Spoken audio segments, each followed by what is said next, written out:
welcome back to the allotment. We've had a bit of a wind. We had Storm Dudley and more down in the south here, Storm Eunice. I've come to the allotment to have a little look to see how much damage has been done.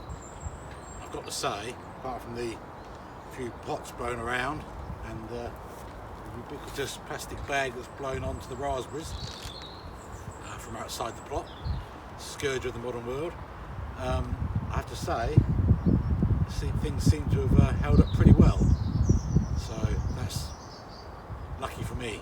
I hope you've been as lucky. We'll have a quick look around and we'll see what damage there is. If you can see me. Now, I have really been very lucky because this polytunnel is still here. The only thing that's really damaged is the netting on the windows. Now then, that's partly down to me not coming here and letting these down, which I probably should have done, but also mostly this is about 3 years old now, and or a couple of years old, and I think it's the UV has damaged this and made it weak. And maybe time for a new cover. If you've got a polytunnel like this, when you first set it up, it's very important to make sure it's properly in the ground. It's got a skirt around the bottom, which I've backfilled with soil, so that's got weight on it, and around the frame on the inside I've also put some great big metal spikes, driven them into the ground. There's like 8 big spikes holding this down. If you don't do that and you have a big wind like Eunice, you will end up with this being in somebody else's allotment and probably bent and twisted and ripped and genuinely knackered.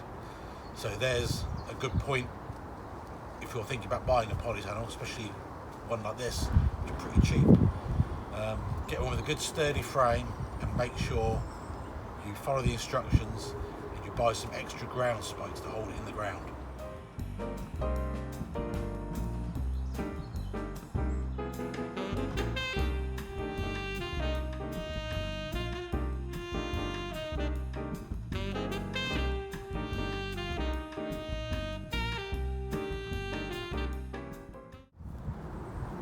Okay, so I'm going to have a quick tidy up here.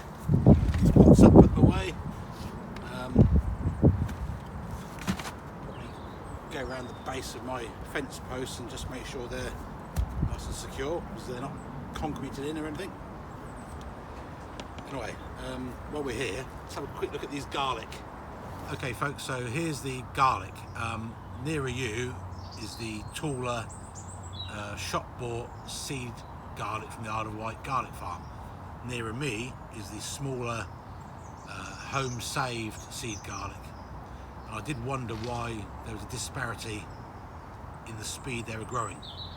So I asked on this channel, and a subscriber, Miss Carol from Florida, said that it was probably down to while I was storing it. So I looked into that a bit more closely, and she's right. I found a study, a university study from, I think, Michigan in the United States, which said that the optimum storage temperature for garlic, seed garlic, was 10 degrees centigrade and 75% humidity. That's about 50 Fahrenheit, I think. These are conditions that I can't possibly hope to replicate in my small spare room at home through the warm summer. But, you know, they are growing, but it does explain why there's perhaps less vigour, and hopefully they will produce bulbs. Fingers crossed. Miss Carol, a subscriber, be like Carol, subscribe. She also said about the sound quality on some of the videos. Something again I've been thinking about myself for a while.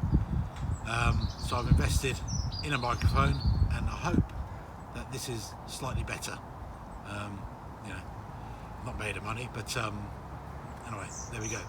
And what I'm getting to really is, if you subscribe and help build the channel, I can try and improve things as we go along. So subscribe, join the My Allotment Facebook group, and enjoy as we go forward. See you next time. Well, okay folks, that's us done. We're a bit luckier than most, I think, on the allotment with our polytunnel staying in place. Some people's didn't.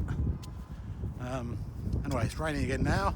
It's quite cold, about 40 Fahrenheit, something like that, 6 or 7 6 or 7 centigrade, so it's time for me to go home. Speak to you later.